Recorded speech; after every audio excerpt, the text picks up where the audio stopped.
He needs it fast. He finished his bottle not that long ago.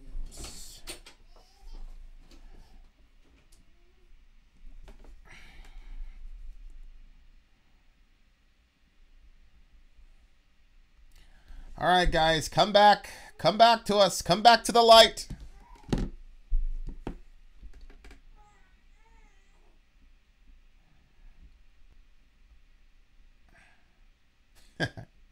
Hey, Mark, you wanna jump on for a little bit and talk with us about this song?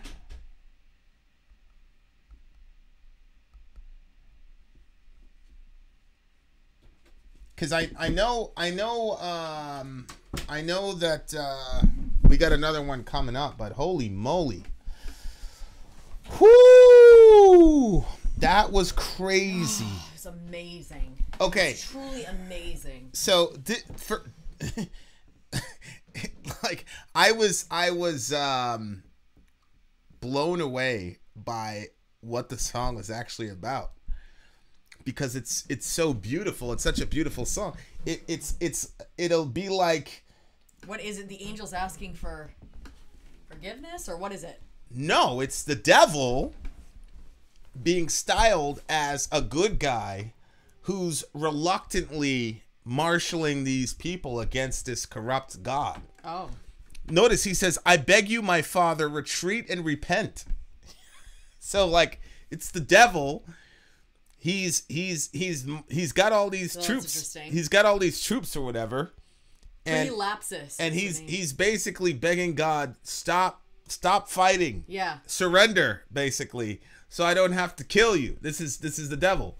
And they made it so it was such an emotional song. Yeah, that was a Lightbearer song. Sometimes songs, like, musically what they do is so unbelievable that it's hard for me to just, like, focus in on the lyrics. So it was like it felt like such a deeply spiritual song. It's a massively spiritual. Yeah, it's a Lightbearer song.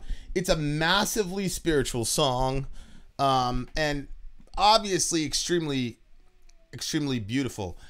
I kept hearing, like, a female vocal, like, being very, very high, like almost, like, kind of almost so high it's almost eerie sounding when he was doing his vocals. And if those would have been, like, together, it would have been amazing. They did have some female vocals that came in at the end, but in my mind, like, throughout the whole song, if you could have heard, I don't think there were any girls in there. There's no girls in this song. Well, there was a very high vocal style at the end. Yeah, the singer, yeah.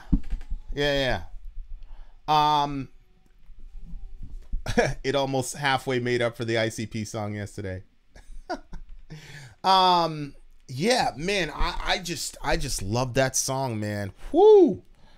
That was insane. They did such a good job on that. And just, I was blown away by the concept. Yeah. Because 9.9 times you hear a metal person recount Lucifer's rebellion or Satan's rebellion, it's always the devil being like, I'm going to overthrow God and blah, blah, blah, and I'm going to destroy, the cradle of filth. And that's, it's fine. But this one added some dimension and personality to Satan. Absolutely. He's like almost reluctantly going there to overthrow his father, and he's trying to, like, reform the government of heaven. Yeah. And it obviously presents him as a very extremely sympathetic character. Mm-hmm. I mean, it's unbelievable. The song before that was entitled Metatron, which is really interesting because Metatron is this almost divine being in the intertestamental literature. And we're gonna pause now, dear listener, because the baby's crying, what's up, Tejas? The baby didn't start crying until we started recording, like literally, like once the song came on, boop. So this is one where we're gonna have to actually do editing and all the rest of it, but that's okay.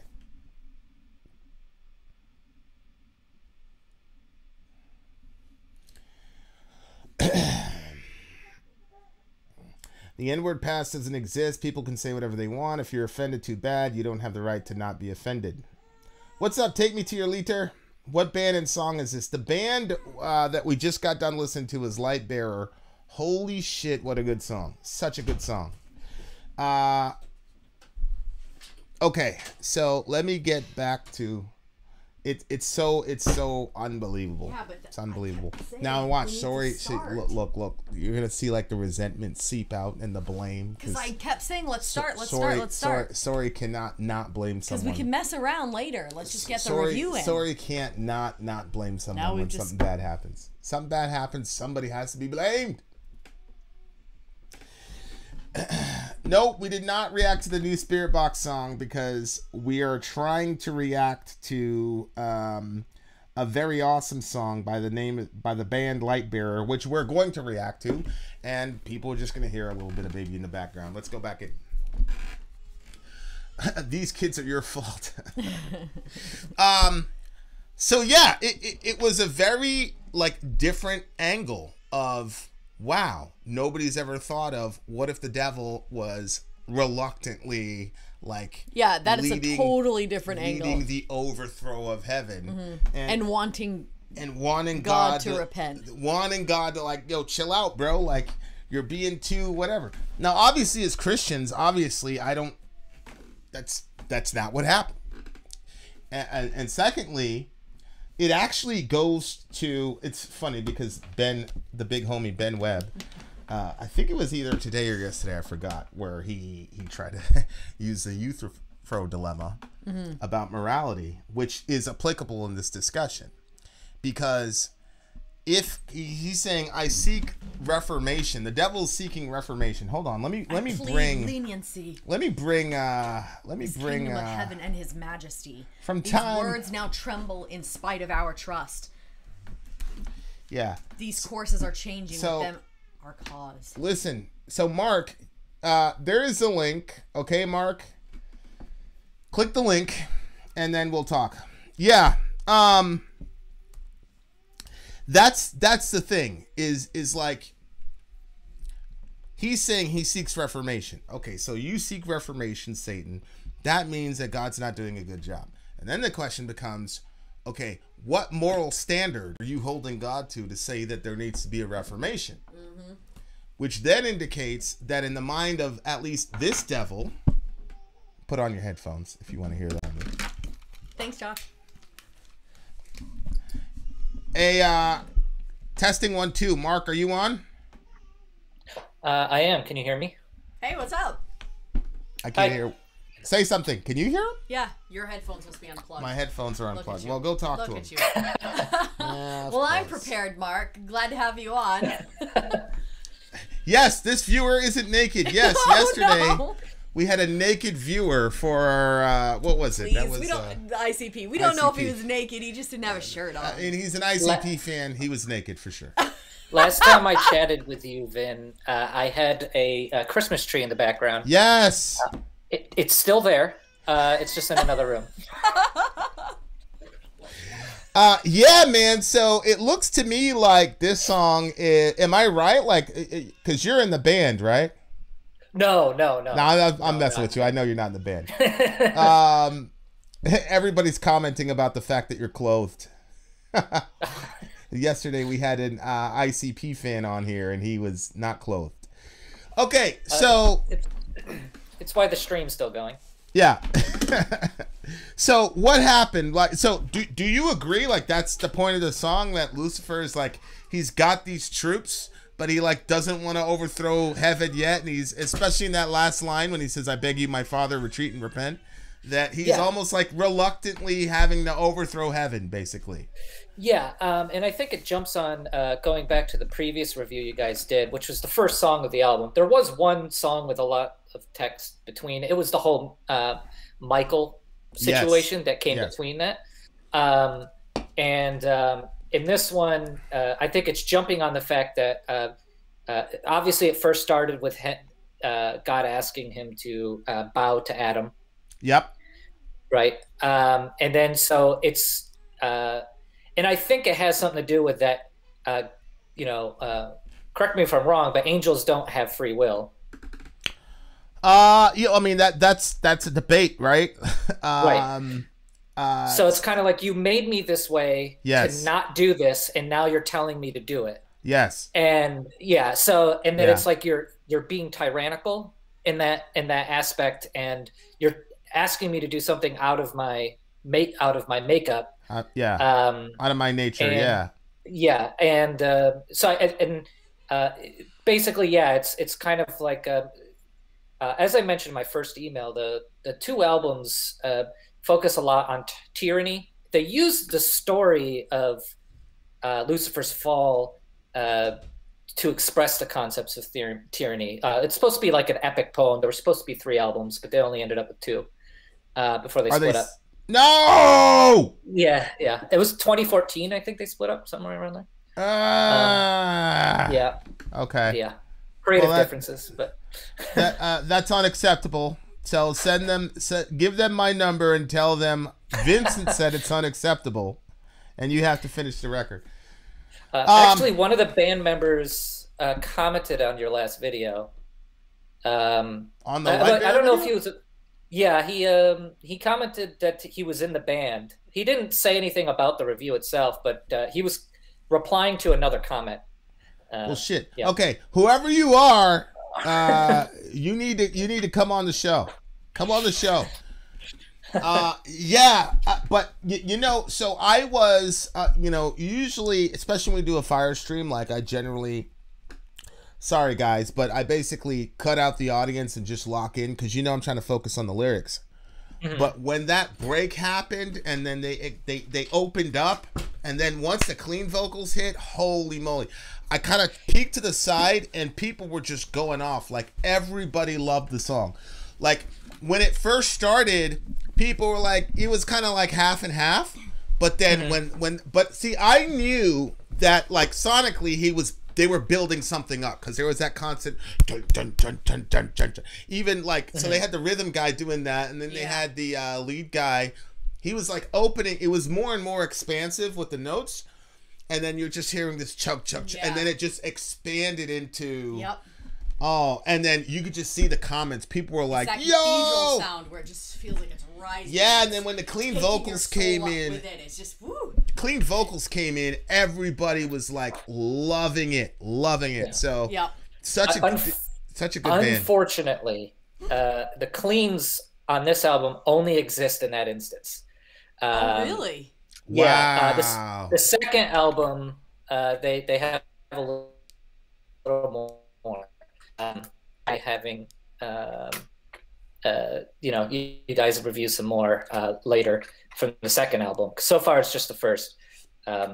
Second album has more focus on feminism, a bit more, using Eve as the. Oh wow! So but I mean, it's definitely post metal, so it's very similar to Isis and Cult of Luna, that kind of vein.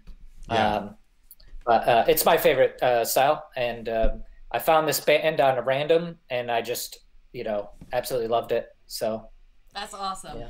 And you were completely unprepared, but thanks for jumping on the show, my guy. I appreciate you. Oh, not a problem.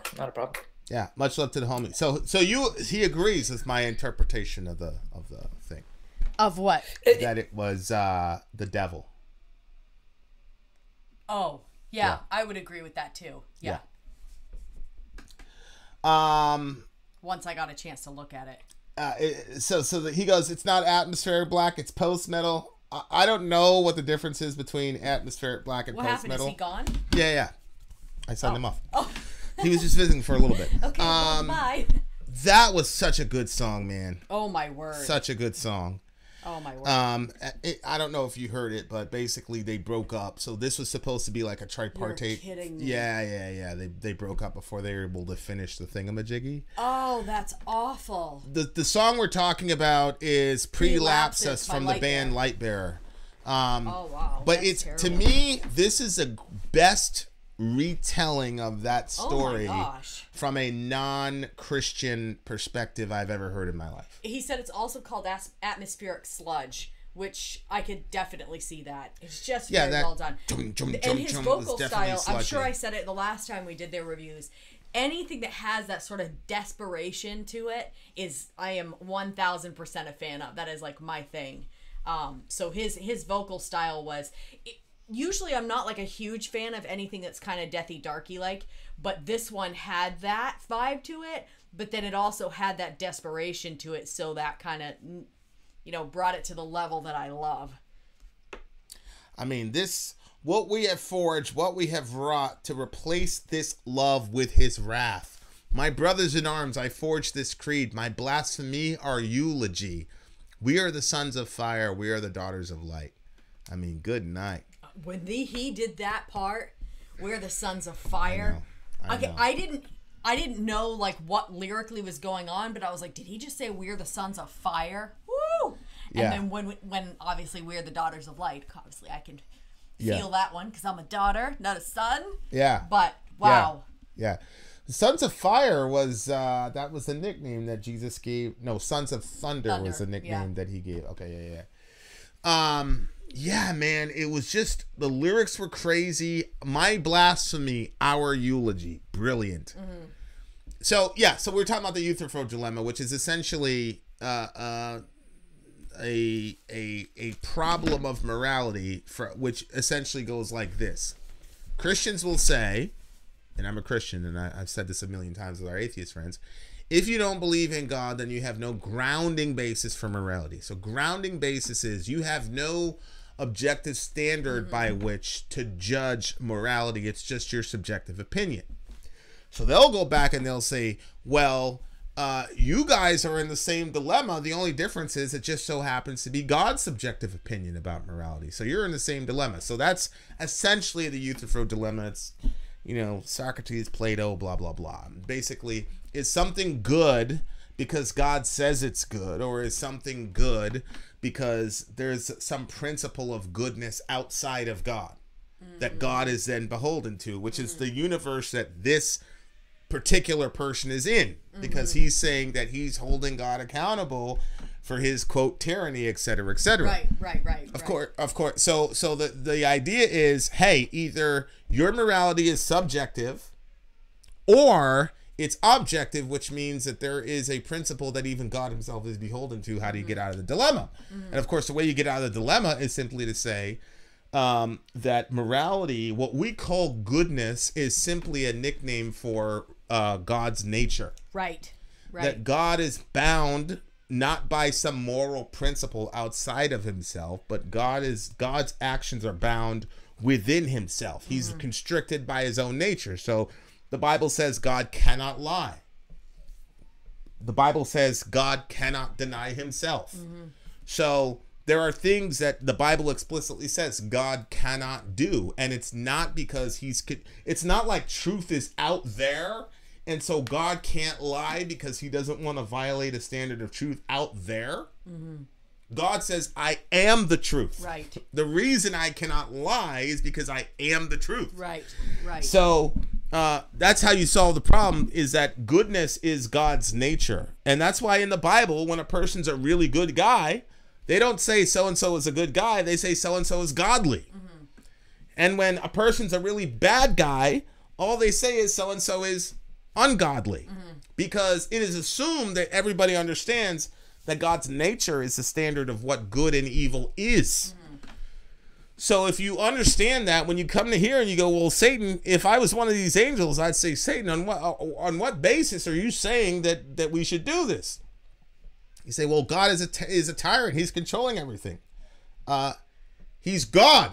The very reason that tyrants are bad is because they're occupying a place that they don't belong in. Right. So, for example, if you look at identity theft, for example, and somebody walks into my house and starts using my stuff and starts exercising my prerogatives, and I show up, I'm going to say, you're a bad person. Now, it would be ridiculous for that person to say, well, why am I a bad person? Just because I'm in your bank account and I'm driving your car and I broke into your house, but you're in your own bank, your own bank account and you're driving your car. How come you can do it and I can't? Because those things belong to me. Mm-hmm. That's why I can do it and you can't. They're my possession. So it's right when I do it, but wrong when you do it. So there are things about God that are only applicable to him. He's the only one worthy of worship. He's the only one that has ultimate decision making on who lives and who dies. There's literally an infinite amount of attributes that relate only to God alone. Mm-hmm. That when you apply to another human being, it automatically becomes evil. It's the same question about why do we not like prideful people? Mm-hmm. Why don't we like self-absorbed people? Well, the reason we don't like self-absorbed people is because they're occupying a place where they don't belong. They're not God. Mm-hmm. So to constantly point people to yourself instead of pointing them outward to their ultimate source of joy is the ultimate evil. Mm-hmm. So the song is I love it because it's such a challenging song because it really makes you kind of, it just adds a different, because I think sometimes, like, I always say nobody's only one thing. Mm-hmm. And so I think a lot of times, like, there's a story in the intertestamental literature where the Azazel and all those guys that came down to cohabit with the women. Yeah. They basically go to Enoch and they say, hey, intercede for us to God. Mm-hmm. And so they go to God. So Enoch goes to God and says, hey, those angels that came down and cohabited with women, now they have children, like, they're asking you to forgive them. Uh-huh. Well, in the book of Enoch, God responds by saying, hell no, I'm not going to forgive you. And you know what else I'm going to do? I'm going to kill your sons right in front of you. So in the book of Enoch, that's why God sent the flood. But here's the point. The point is, in that story, these, what we call demons, were emotionally connected to their kids. Right. And that's something you almost never hear. You never hear that from Christians. Like, immediately when you hear about a demon, it's just boom. He's a complete, absolute evil being. It's just basically a walking black rock with no feelings or emotions, just straight set on evil. Boom, that's it. And like, we don't think to ourselves like, well, wait a second. Like, what if these guys were friends? What if Lucifer and Michael were friends? What if they'd have wrestling matches because they were the most powerful angels in heaven, et cetera, et cetera. Like, we don't think about any of that stuff because we immediately think, nope, they're just evil. That's it. They're just evil. Yeah. and we don't apply any emotions or things to them. And we know, biblically speaking, angels absolutely have emotions. Gabriel gets impatient with Joseph. He says, oh, you wouldn't listen to me? Boom, now you're deaf. You can't speak. Like, right. The morning stars sang for joy in Job. Like, they have emotions. They're emotional beings. So this sort of monolithic understanding of the bad guys, that they're just straight evil. They have no emotions. They have nothing. They're just set on evil. I don't think is accurate. And this gives us a more layered understanding of who the devil is. So I thought it was brilliant. Was it Marduk, the god, or the god? You remember the ones that they would burn their babies? Yeah, Molech. Yeah. Do you think that there's any connection between God saying that, if that's what he said to them, like, your children are gonna die before you? Holy moly! And then the connection between, that's true. And then the crazy. You killed our kids in water, so we're gonna kill your kids with fire. Holy shit! Yeah. That's good. And then obviously, that's a very good point. The crazy connection between that and maybe us willingly aborting our children. Molech and Azazel were buddies. So that's what I'm talking about. Is like this sort of just monolithic on it, and not thinking like, no, these are beings that are intelligent, that have emotions, that have a will, obviously, and obviously I don't think that that's how it went down. Like, I don't think that the devil was pleading with Yahweh saying, please, but I do think that he gets sad. And I do think that he suffers from depression, oddly enough.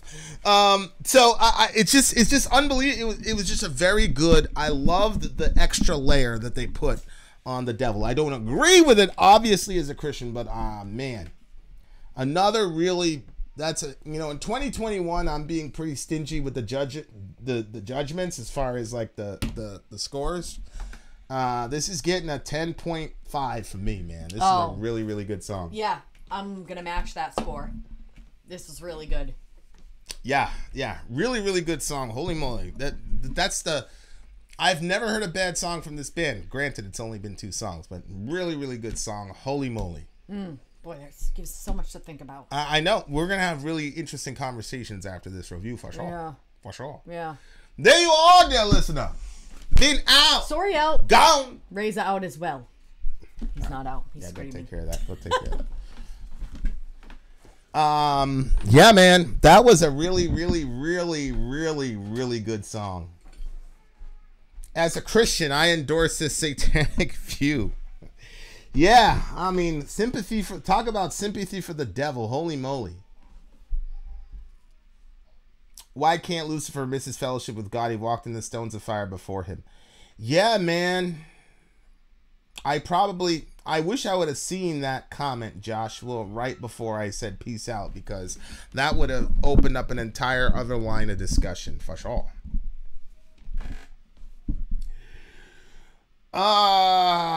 Okay, so we're gonna try to do the second one. If I can get Raised to sleep, and if I can get my wife to not be like completely angry at me. I mean, granted, you know, it was kind of my fault, but yeah, holy moly, man, what a really good song. When he started adding that, when he started opening up that song and it got melodic, man, everybody in the chat, like, we all had a moment at the same time. It was pretty crazy. That's a special band, man. That's a really special band.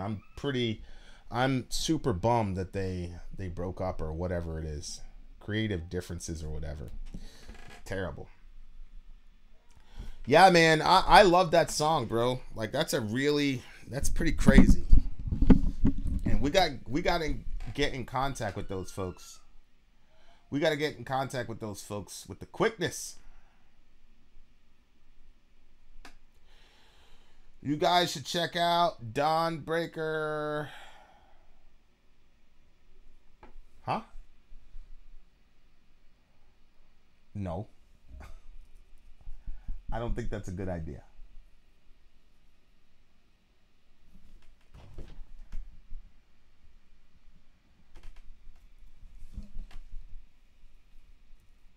No. Well, he'll come back.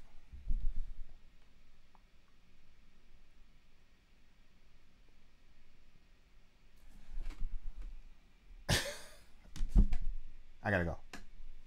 I'm in the middle of something. I gotta go. What's up, Hamza? Yeah, Sayyid al-Shohada. Salam alaikum. Why can't God just forgive the devil and just give him a second chance to redeem himself and fall again in God's grace? Because the devil does not want to be on the team, little bro. If people were removed from the earth, nature wouldn't notice it. If the bees were removed, nature would be in all kinds of problems. I'm not sure about that. I'll have to think about that.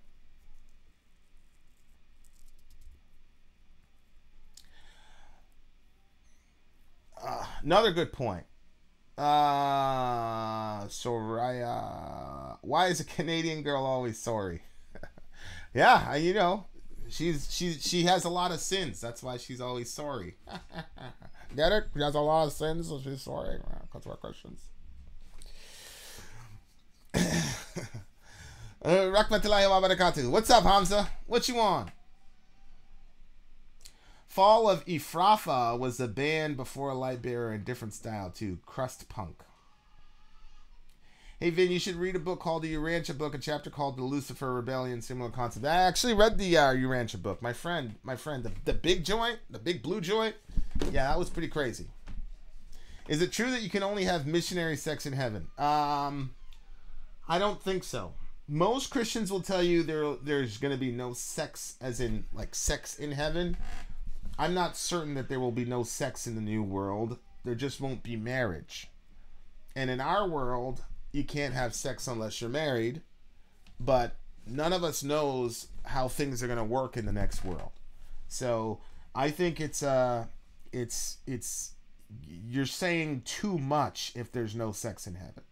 Now, presuming that there is sex in heaven, I doubt very highly there would only be one position, because everything in heaven has got to be better than everything on the earth. As a matter of fact, everything on the earth is just a shadow of the reality of what heaven is going to be. So I think if there is sex in heaven, which I don't know either way, but if there is sex in heaven, believe me, the first time you have it, you will weep for 10,000 years for the people on earth.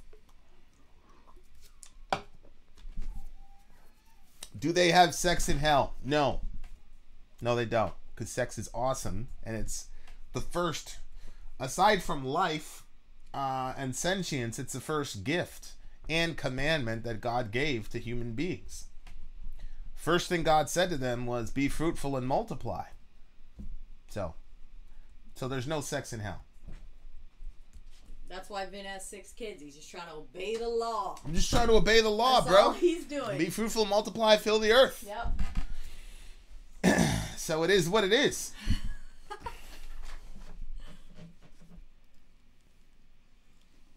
right. And of course, Jambi then goes and takes it to a direction that's going to get him more judgment from God if he doesn't repent. Remember this? Yep. Shame on you. Shame. Wonder why. Why does this mean shame on you? Why did Paul say it's best not to marry? Paul said it's best not to marry because Paul had the gift of celibacy. And so relationships aren't easy. It made it so that he was able to do more ministry without having to be tied down by a wife and kids. So that's why he said it's better not to marry. There's a Chinese proverb that says, children tie the feet. All right. Ready, babe? Is this Let's start it. The baby's quiet. Is this a free speech zone or not? Thoughts on Jeopardy? Oh yeah, thanks, Josh. This thing with the Jeopardy thing, it's absolutely ridiculous. So this white dude, he won Jeopardy, like he was on his like 3rd day in a row. Oh no. And I think Aaron Rodgers, somebody said like, "Hey, how many days?" And he goes, 3. And then he got slammed because supposedly he was doing a white power dog whistle. Now, keep in mind, when I see this, I don't think about white power. I think about the Bloods, because that's what they used to do on the train. They'd be like, blah, blah, blah, blah, because they were 031, and it was like a B, blah, blah, blah. So they would throw. So, but that's a regional thing. Like somebody goes to Jeopardy, like, oh, that guy's a Blood. He's like, it's getting so insanely ridiculous, bro. Like, what is happening? Now this guy literally, now I saw it, somebody put it across my desk or whatever, and they're like, hey, we should shoot a Middle America on this. Man, I'm not shooting a Middle America video on that shit, bro. Come on, man. Ridiculous. And you know what? Here's my thing. Let's say the guy was a white supremacist, right? He was saying, shout out to all my KKK people. Who cares? Like, who cares? I don't care.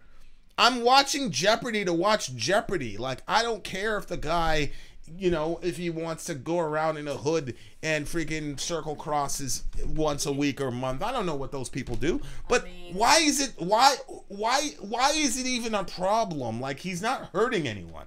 He's not doing anything. It's just, I'm so sick of it. It's ridiculous. I think it's just dumb. Go ahead. I disagree. I think that when people do that, like, I don't know necessarily why that guy was doing it, but I think that sort of signaling, there was that whole picture of all those cops that were, putting up symbols and stuff like that. Like, those things are not good, and I think that obviously remember there was a whole group of I'm pretty sure it was cops. They were in a whole class together, and it was like this whole big racist symbol thing that they were making. Maybe it was the Nazi symbol. I'm not sure. They were all doing this, and they were corrections officers. Yeah. So they were doing Hail Hitler, The context was they were correctional officers. What is that? The context here is Jeopardy. If you're a racist playing Jeopardy, that cannot affect my life or the life of anybody I love. Yeah, but if you're a racist correctional officer... Jeopardy can't stand beside you on that if you're flashing symbols like that on their show. Like what? If there's a symbol... If the guy said Hail Hitler... Or Hail Hitler... Whoa. Hold on. This started as a joke. Somebody joked and said, this means white power, blah, blah, blah. And then it got... Some woke person caught it and now blew the thing up into something like way out of proportion. What I'm saying is, if I see a class of correctional officers, people who can affect, you can directly affect the life of a human being and their family, they're all collectively doing the Hail Hitler thing. Yep, fire them all. Fire them all. Because that can directly affect the life of a person. But if, let's say the guy was Hitler's fourth cousin on his mother's side, and he shows up dressed top to bottom in an SS uniform. I don't care, it's Jeopardy. He can't hurt anyone. All he can do is walk around in a suit. I don't care. My point is, pretty much, in my vantage point, everybody on the planet, red, yellow, black, and white, is some form of racist to some degree. So why is that elevated all of a sudden to be the end all be all? So the guy can't even play on Jeopardy if he's a. First of all, he wasn't flashing a white power sign. He won 3 times. I'm not yelling at you. I'm just saying this is so stupid. So he won 3 times, and they said, how many times did you win? He goes like this. Boom. Now it's this big white power nonsense, right? Yeah. And what I'm saying is, even if he was a racist, I don't care. It's Jeopardy. He's allowed to have beliefs. He's allowed to not believe, like the dude from Mayhem or whatever. And they killed his YouTube channel because he was saying that Europeans should only marry Europeans, Africans should only marry Africans, blah, blah, blah. Now, you might think it's disgusting, blah, blah, but is he harming anyone? Is it harming anyone? That's my issue. A correctional officer can absolutely harm you and your family for generations. He can directly harm you. But a guy on YouTube cannot harm you. A guy on Jeopardy cannot harm you. So I don't even care if he showed up in a swastika. Now, of course, Jeopardy would be like, we're not going to do that. You know what I'm saying? But why is there an outcry about it? That's what bothers me. The only thing I care about is stuff that can that can actually affect my life. That guy doesn't affect my life. I wouldn't even have known about him unless they said something. So, I don't know. I didn't even shoot a Middle America video on it because I just, I can't stand it. Sometimes I feel like, I'm not even going to say what I feel. But, I'm not a fan. Well, yeah, Varg stabbed somebody. He did his time. I get it. He did his time. I understand. But, you know what I mean. I mean, it's... I can't believe it. I find it fascinating that Twitter has been memed into believing the OK symbol is a white supremacist dog symbol. I've seen black basketball players use the same. Yeah, no, you're exactly right, Redhold. When a guy hits a 3, when Steph Curry hits a 3, they'll go do that, and then he'll go like that. You know, because he's basically putting his gun in his holster, you know. They do it. It's fun. It's like, yeah, hit a 3, boom. Or like, you know, so Brady, you know, he's got 7 rings. So you say, Brady, pose with your rings. So does this mean that Tom Brady's a racist now? Because, come on, man, get out of here, bro. This shit is crazy. Ridiculous.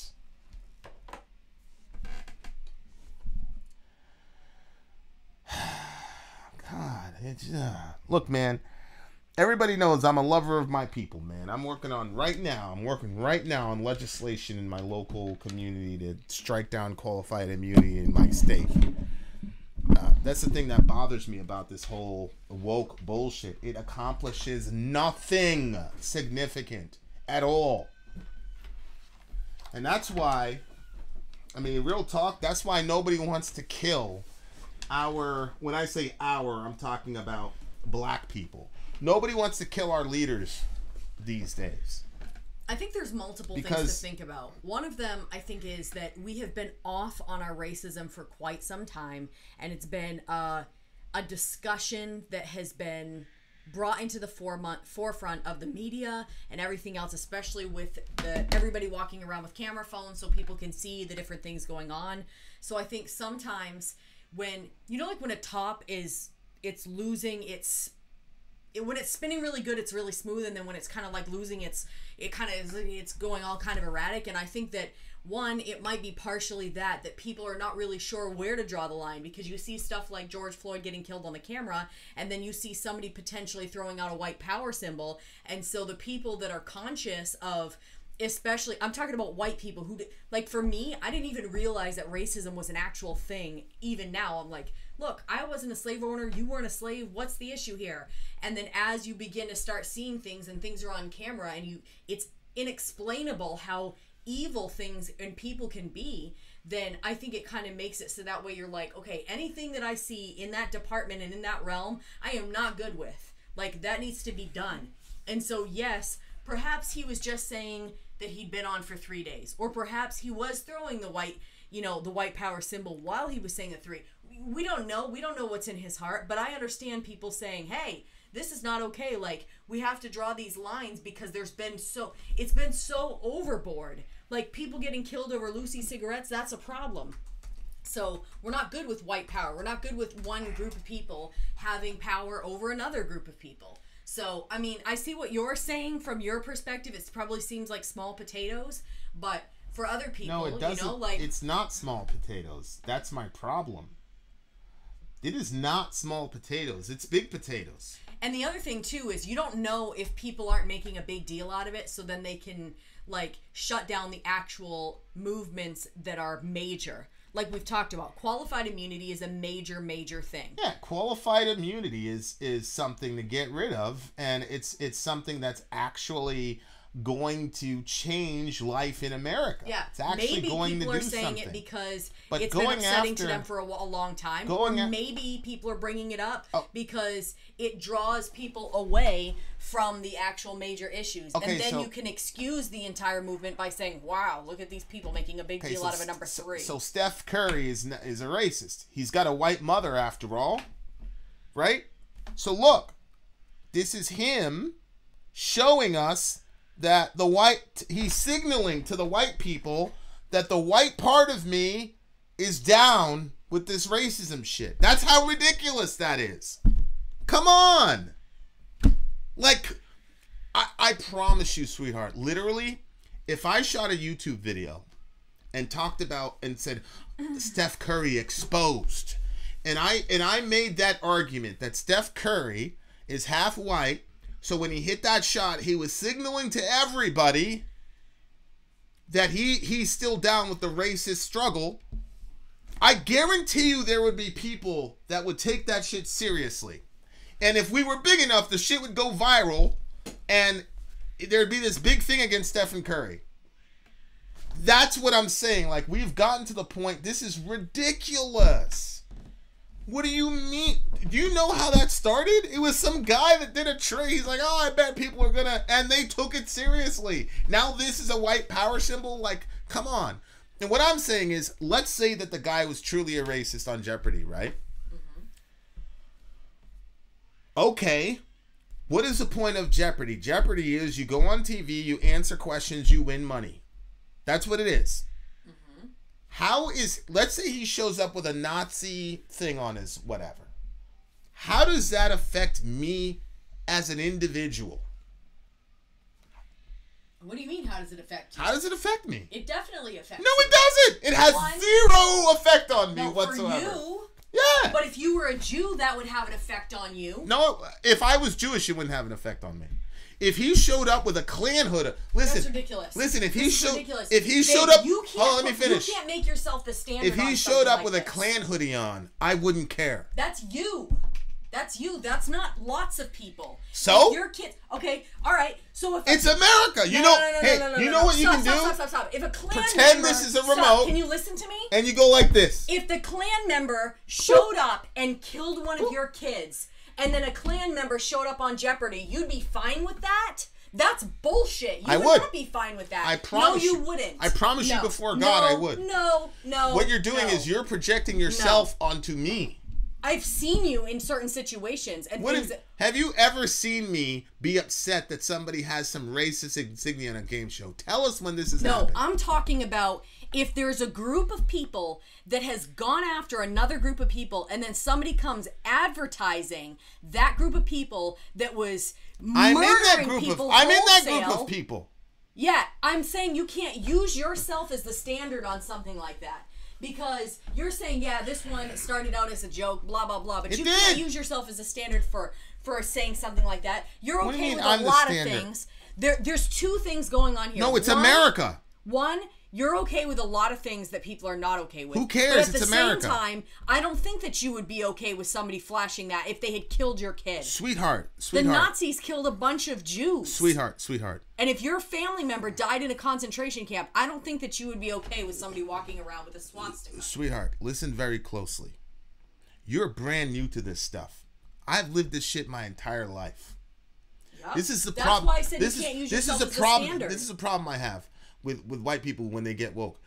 I've been dealing with this shit my entire life. Yeah, you can't use yourself as a standard. Well, you have to listen because you don't know this stuff. You're in this for you've been in this for 3 years. You don't know. Listen, first of all, this is a thing that white people don't realize. We've been dealing with this shit forever. We've been dealing with racist insignia forever. We've been dealing with nigger Jim and all that shit forever. It's been normalized. Yeah, it's not normalized to us. Wait, I know it's not normalized to you. This is why you guys need to let us speak. Because honestly, we're never the ones that come out and go crazy about this shit. It's always left-wing white people. Honestly. Does that ever make you curious? You know why?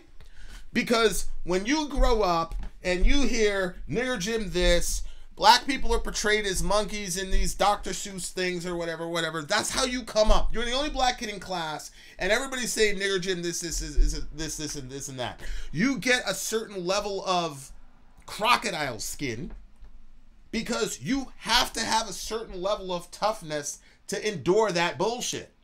So then you have that, which is just normal, everyday, whatever, and then you see a couple Rodney King videos, Amadou Diallo videos, and you go, holy shit, that could happen to me. And that's what you're worried about. The other shit about nigger Jim and all this shit, it's like, man, whatever, nobody's trying to kill me, we're good.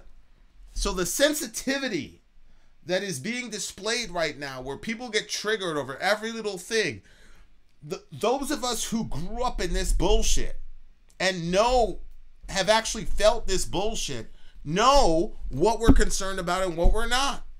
There's none of the folks, go Reef, anybody, talk to anybody that we came up with. Nobody's worried about what the fuck somebody does on Jeopardy. None of us are worried about that shit. None of us. So you don't go from like nigger Jim is okay, Dr. Seuss having all these monkeys as black people and as subservient. That's okay. That's on TV. The ice cream truck. Oh, I know. Nigger this, nigger that with the watermelon. I know.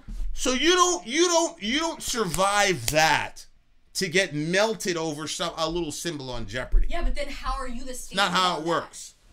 I'm not saying I'm the standard. Desensitized. All of us have is what I'm trying to explain to you. Yes. So we're all I desensitized think we should be able to come in and say this is wrong. No, that's white people saying, now that I care about this issue, I don't want to have to feel the pain. That's all it is. Because I tell you what, I don't give a fuck about what happened on Jeopardy, and neither do any of my friends.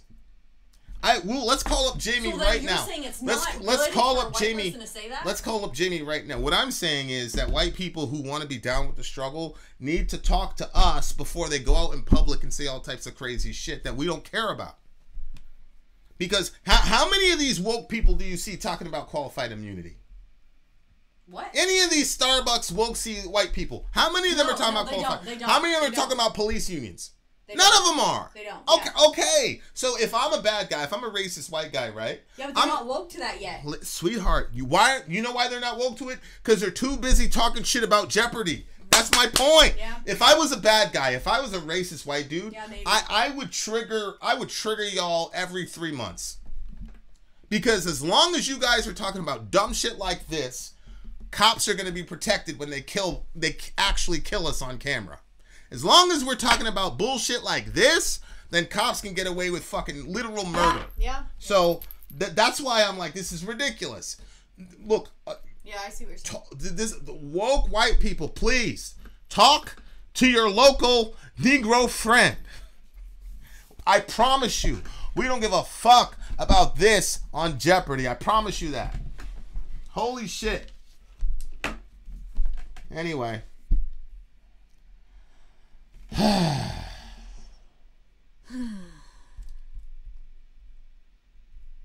Somebody said that you were being a racist. Look. Yeah, because I was trying to explain to you. Yeah, you're trying to white-splain to me. Yeah. The West is doomed. The shootings in America aren't even on the news here anymore. Oh my God. It might mean it doesn't affect people anymore. It doesn't mean it shouldn't affect people anymore. So anyway. Oh, look. There's Amy Lee always being the consummate diplomat there. What? She's right. Very helpful. Oh, there it is. It was Ben. Hey, it was Ben. Benji. Don't block him. Thank you, Amy Lee. Sorry is being a racist, trying to explain to a black person what the black experience is. How Vin puts up with this is beyond me. Some bitch talked the way Sorry does to me, he'd be done. No chance. That's right, Ben. You're going to die a virgin, though, bro. There's a lot of stuff you just got to let go, bro.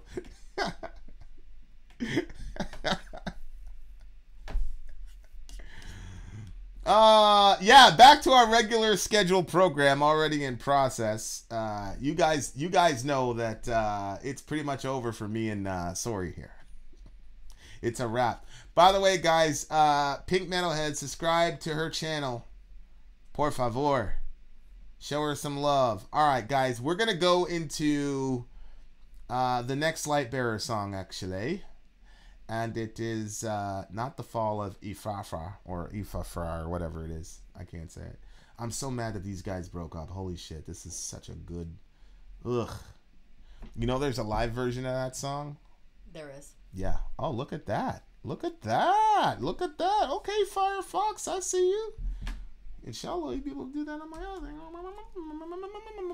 Don't be angry at me. I was just letting you know how I felt in real time, babe. Don't be angry at your boy.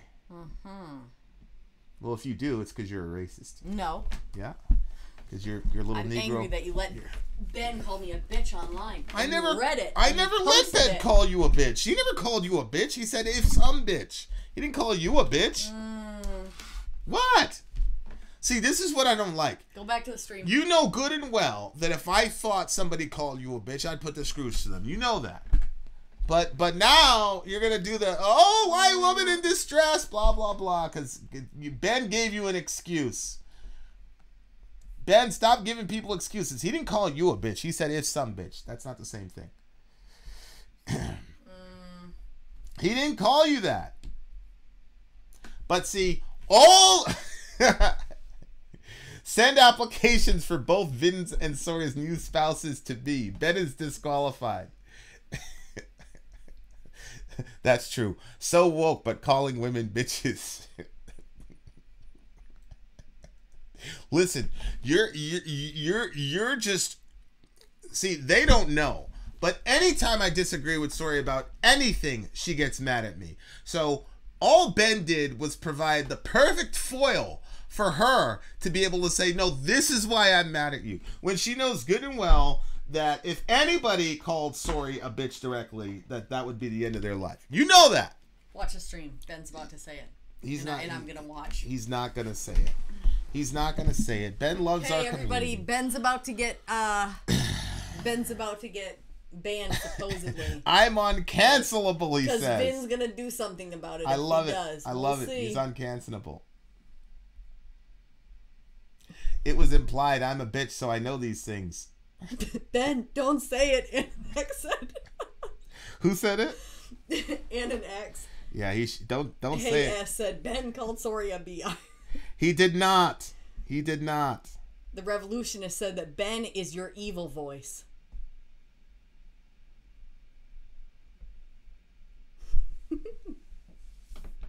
All right, ready? Ready? Let's not waste any more time. Hold on. Oh no. What just happened? Just give me 1 second. Go ahead, keep talking. Cheers to you as well from Argentina. Mark says he's not a racist. Who's Mark? But then he put that little Ben, one letter away from ban. It's prophecy. Bye, pufferfish. Salud. Oh boy. It's not okay to eat tacos if you're white? What? What happened? You can't eat tacos if you're white? It wouldn't surprise me. Rawl said, underground metal elite is called Soria. Boop. Vin went right after him. Ben didn't do that. Yeah. Yeah, exactly. Metal elitist, he was trying to act all tough and shit. And I confronted him about it. Virtually. He lives in Canada. He didn't want any smoke with your brother. Alright, ready?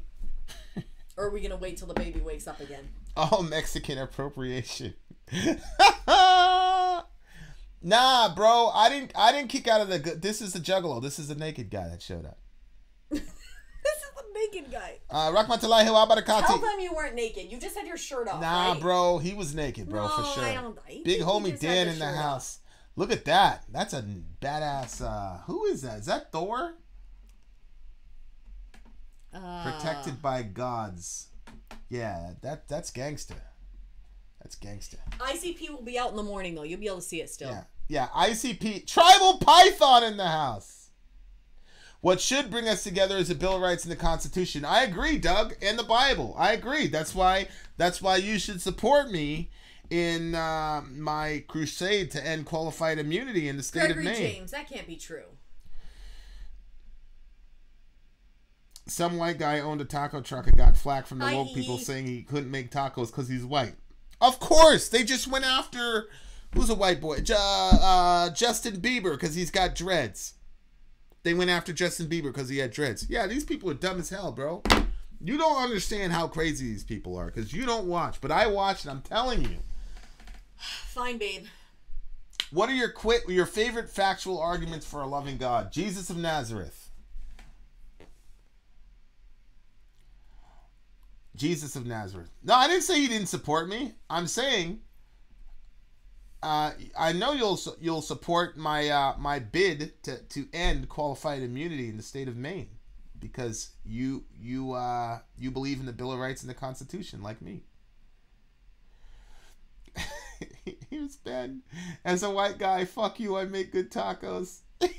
Oh my God.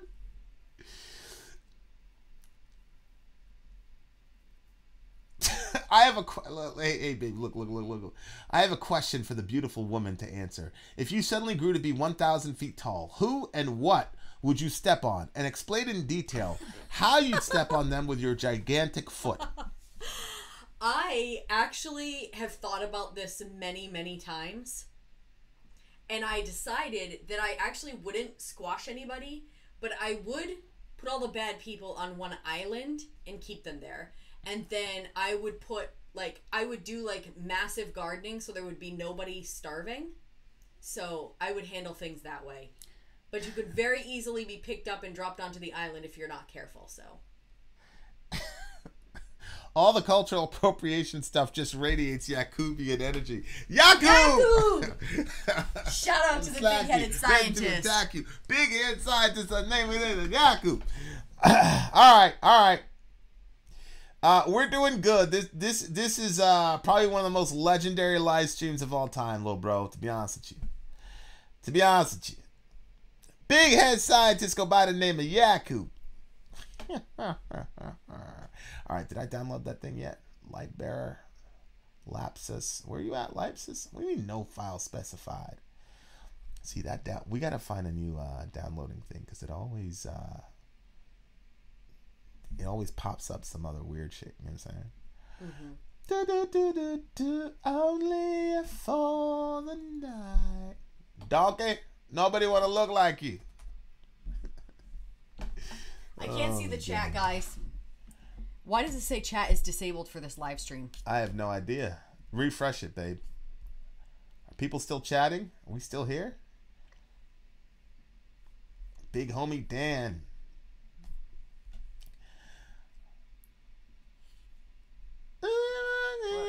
Are we canceled? Are we up? We're still up. We're good. Oh, right here. What is going on with this thing? Why isn't the download working? Anthony King, shout out to you. Happy birthday. Oh, it's his birthday? Apparently. That's what he said. That's yeah, they said they're still here. Yeah. This download thing isn't working for some reason. All right. Firefox. Why aren't you downloading, buddy? That's because Sorry's about to go nanites. No. Not yet. Is that a threat, you loser? Probably a threat. Yeah. And I am not making any bets. See how manipulative Sori is? See how manipulative she is? Yeah, I was telling the kids.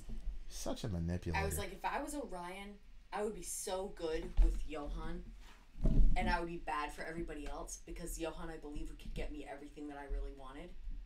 Like, really? You think I that? nicely asked for a cookie and please, and I feel like he would.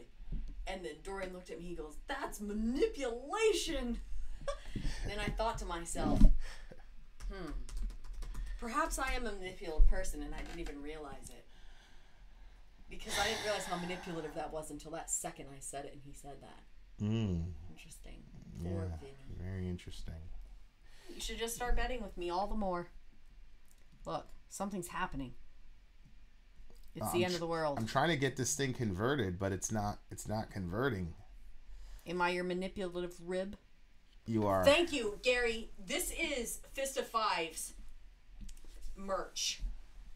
Oh, somebody commented on your shirt? Yeah, multiple people have commented on it. That's a badass shirt. Yeah. Ghosty needs more words in the live stream? Yeah, he does. He does. I'm trying to get this thing downloaded, guys, but I'm having a really hard time. Gods are against him.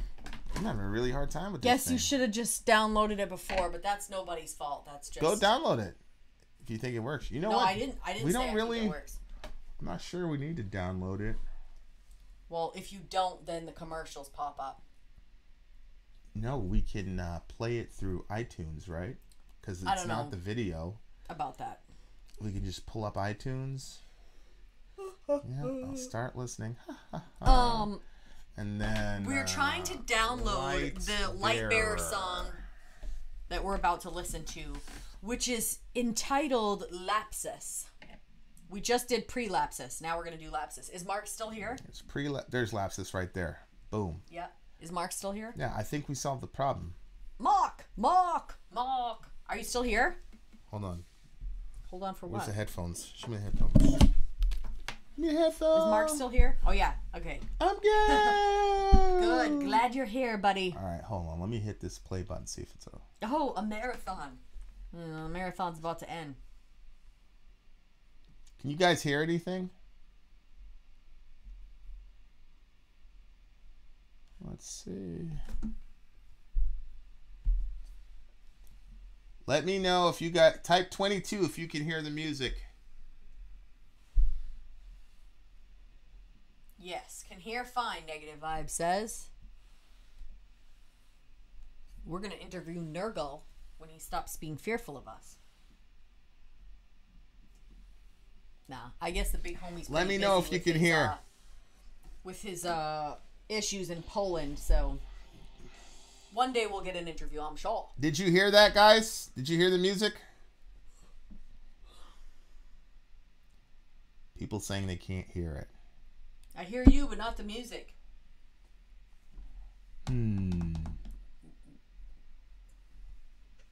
I wonder. You tried it on the other one and you couldn't get it? I can't download it for some reason. Well, I'm trying to get it as an MP4. Maybe if I try to download it as an MP3, then we can play it as an MP3, inshallah. Of course, Sori's just sitting there, not being much of a help. No, I'm actually trying to download it myself, but thank you for after slandering 30 minutes, Thank you for slandering me to all of my friends. After 30 minutes, you finally did something, and then our regular page. Okay, I don't know. I'm able to download it, so YTMP4. Maybe you should just do what I did. What'd you do? Right here, yeah, YTMP3, and then boom, boom, boom, boom. What is it? YTMP3.com. I guess. No, it's not. No. Can you it's just? Okay. I have the thing. I have the link already. Don't grab my finger. Babe, I have it already saved up in there. Talk to the people. Talk to the people. Oh, I don't have it. Good Internal night. error. Please try again. Why? It says download. I told you. I told you what to do, but you refused to listen. What did you do? What did you tell me to do? I have it on the... Just click on your Chrome. Click on Chrome. Honey, I deleted Chrome. Well, there's your problem. No, that's not my problem. Yeah, some of those converters work better with Chrome. Oh my God. Yeah, you're so ridiculous. You always do that.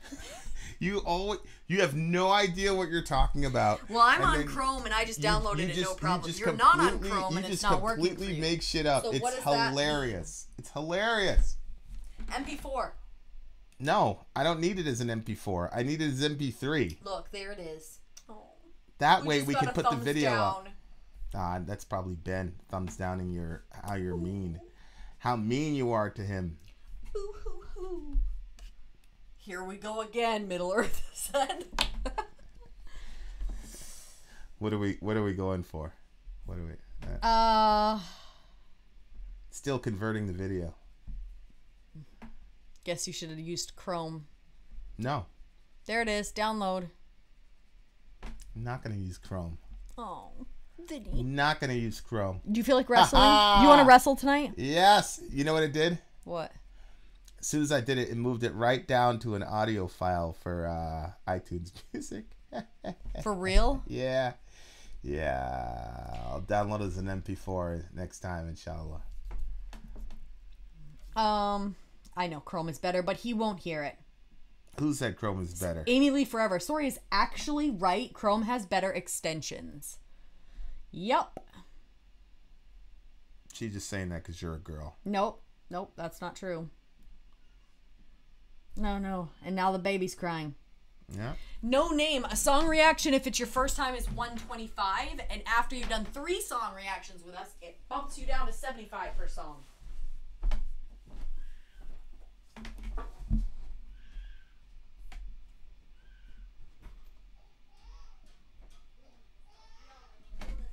All right, Google Chrome, I hate ya. All right, Lightbearer, come on, Lightbearer, don't be a dumb butt.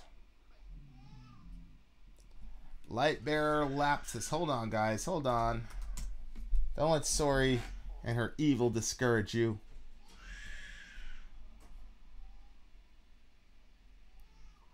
All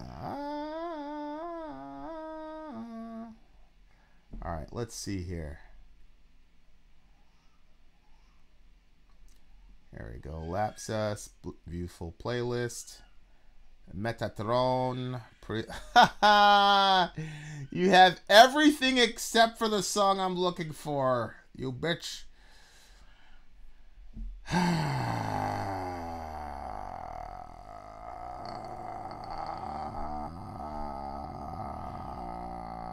Hold on, guys. I think I found it. I think I found our solution. All right, YouTube, let's see. Hear me.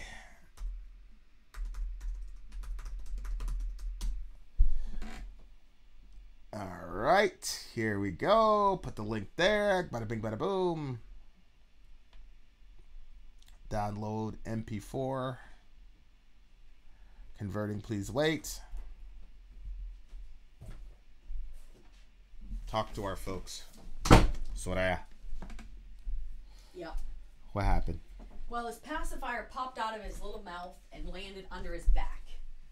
So Is that what happened? Yep. So he was look, see? Boom. Very angry. You still trying to do that? I'm not trying to do shit. I got it. Through Chrome? Nope. There's no Chrome. I have Firefox because Basically Chrome the is same sucking up all of our that's stuff. The same thing. No, it's not the same. Yeah, it is. So it's still Chrome. You are hilarious. It's still not Safari. I told you not to use Safari. This is what she does, guys. Now you guys can see. 9X Buddy Downloader works amazingly well. Yeah. Well, look, she said 9X, right? That's what she said? I believe so. Yeah. And that's exactly where I went. Look at that. Boom. 9X is my new video. Okay, guys. Here we go. Now it is time. Brave is the best browser, but it blocks tracking. All extensions for Chrome work for Brave. Chrome is a ram hog, but it's better. LOL. Adam also says Chrome is better. Looks like everybody has put in their votes, and I was right. We should have all of our arguments online. Chester, send me an email in the next live stream, which should happen in the next 24 to 48 hours. We'll do your song. So you could be here while we do it. Send me an email, vinetsory@gmail.com. Okay, guys. It is time. It is now time. Actually, Amy Lee Forever, text me and tell me what is truly the greatest browser for what we're trying to accomplish. All right, guys. Sit tight. We're going to do the intro like normal, and then we're going to go right into the Lightbearer review. Middle Earth, I know you're lying. Yeah.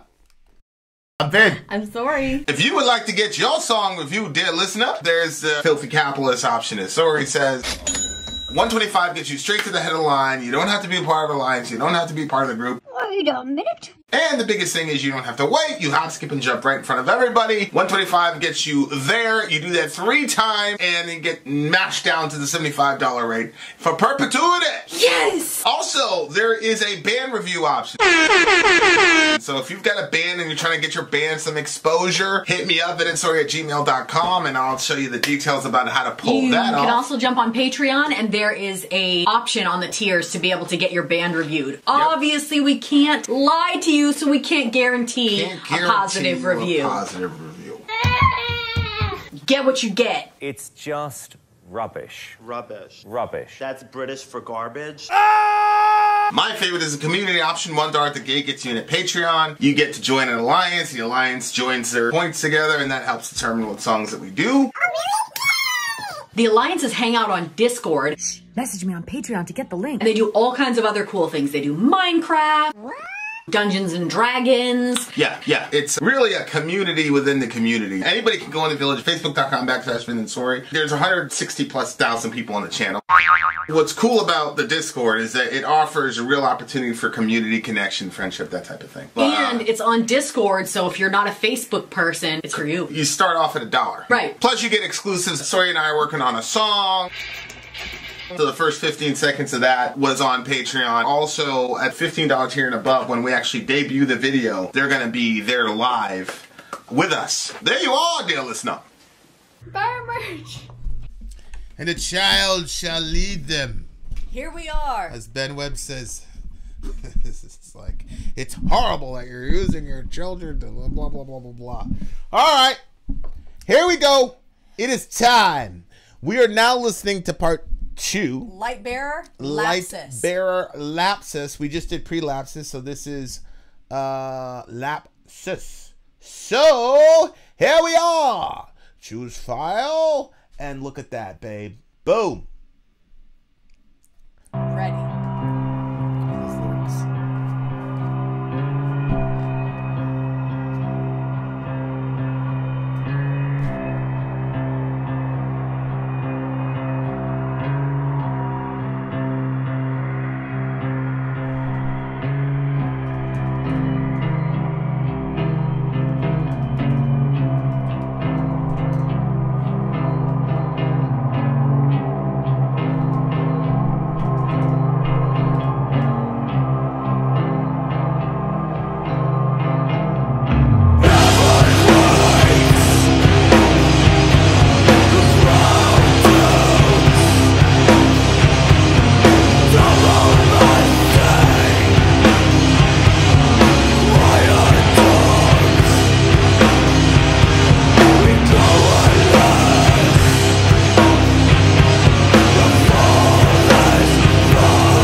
Oh no! Oh no! Oh no! I tried to share the screen so that people could share the lyrics, but that didn't work. So we're gonna have to. At least you tried, Vin. We're gonna have to edit that. Sorry, guys.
was 18 minutes?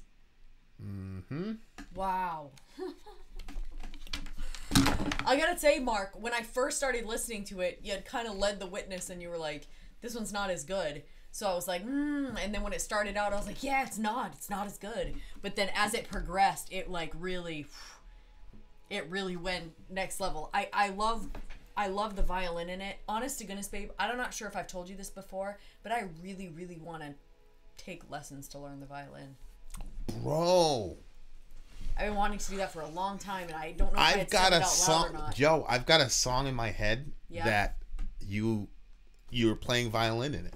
Oh, really? Yeah, I'm not crazy. No bullshit. Like That's I'm crazy. dead ass serious. Like, and I was just like, you on stage with a violin would be. Oh my word! It would be over. Oh my gosh! I definitely. It would be over. I've been like holding off because I'm like, do I really? But I really, really think I want to. Yeah. I mean, holy, yeah.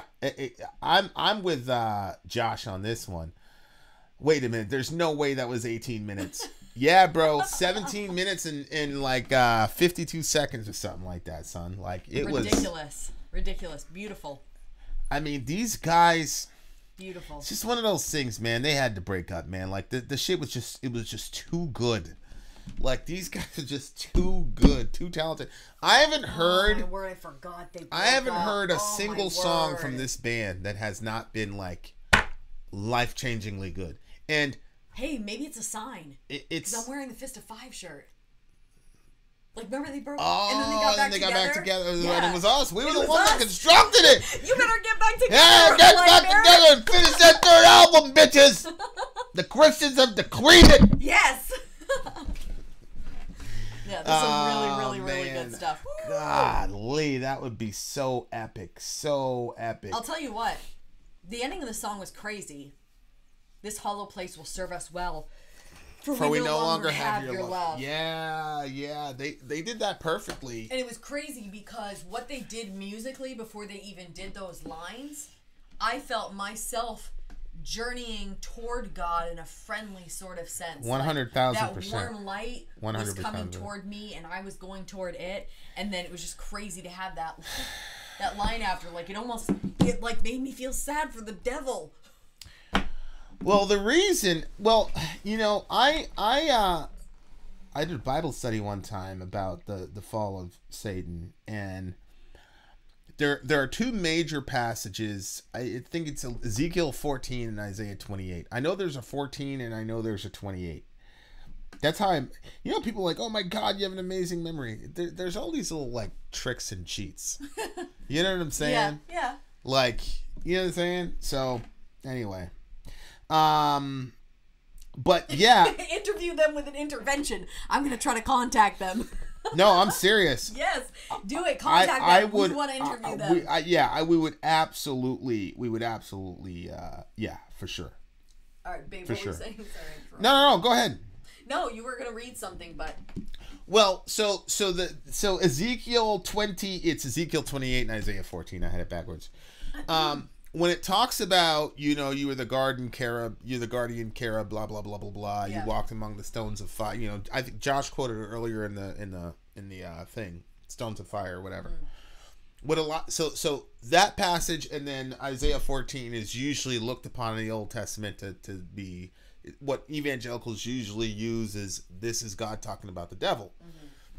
But what's interesting is it's a lament to the king of Tyre, right? So just like when Jesus says, "Get behind me, Satan," but he was speaking to Peter. Mm-hmm. Peter was because Peter said, "This shall never happen to you, Lord." You know, the crucifixion. Jesus said, "Hey, I'm gonna be." I think it's Matthew 16. Jesus like, "Hey, I'm gonna be crucified. They're gonna kill me." Blah blah blah. And then it says Peter took Jesus aside and rebuked him. Said, "Lord, this will never happen to you.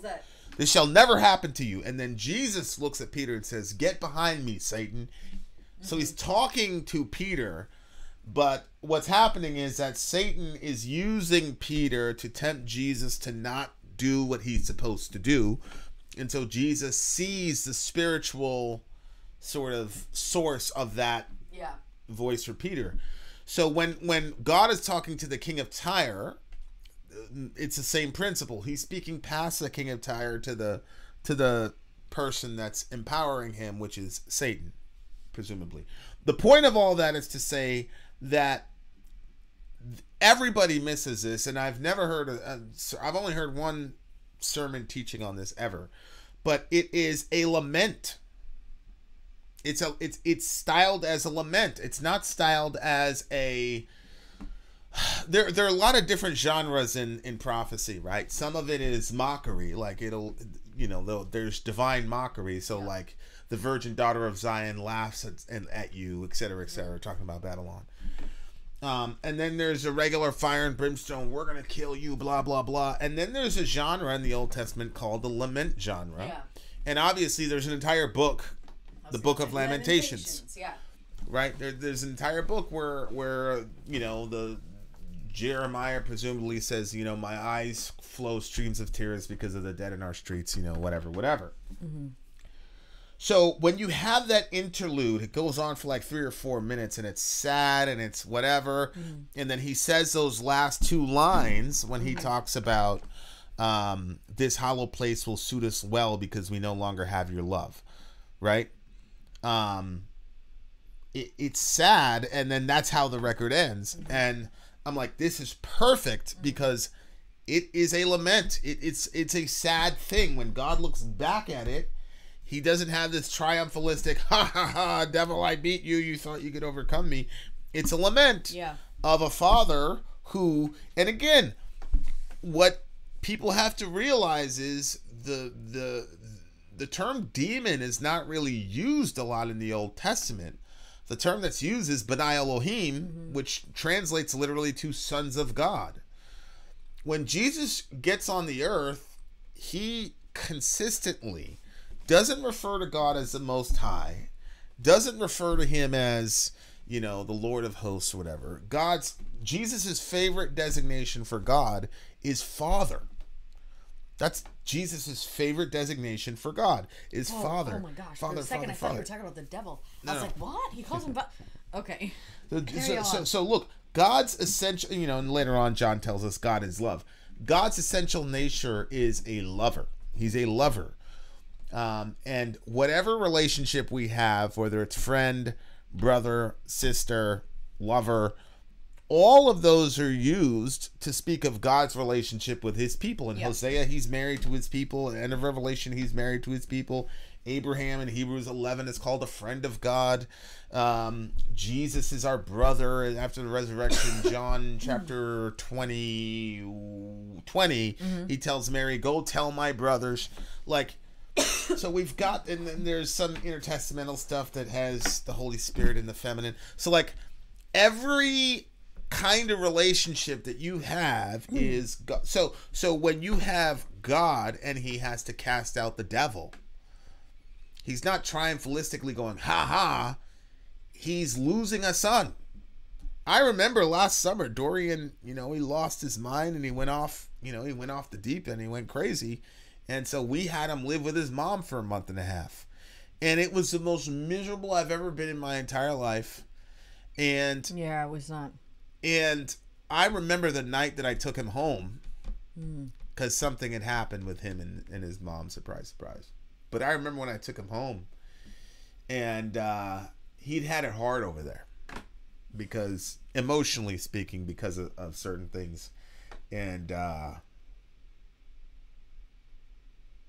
he was bawling in the car because something had happened and he was really hurt. But I think about that moment in the car so much because he was so hurt, and I just remember just holding him, and we're crying. I mean, he was like snot, like he was deeply. It's like all the shit that he had been trying very hard to progress past. It just all came back to him and that. And I just remember just holding him, man, and it was. It was like the worst and best moment, one of the worst and best moments of my life, I think. Just because I remember being that age and being in that type of pain and being by myself. But I wasn't by myself because there were a couple times when God showed up in the room, and that's why I'm still alive. But it's a hard thing, man, to be a dad and watch your kids. And you know, it was his own fault. I get it. We're very big on accountability and personal responsibility in this household. And, you know, I think the way that we raise our kids is it's very, very different. And you only see the wisdom behind it like when you get to the other side and you see like, holy shit, this kid's 15 years old and he's ops managing a pretty lucrative business here at 15. How does that happen? And all the other incredible things that our kids do. But there are some very, very high standards in the house. So, you know, he brought it on himself, but it was such a hard thing to do, man, as a parent. But it was something that all of us needed. Everybody involved needed that period of separation. Like, he needed to see how it was outside the house. And you know, we needed to put a line in the sand and say, hey man, this much and no further, bro. Like, you know, like we weren't talking shit. Like you know, he had to go. But it was hard, man.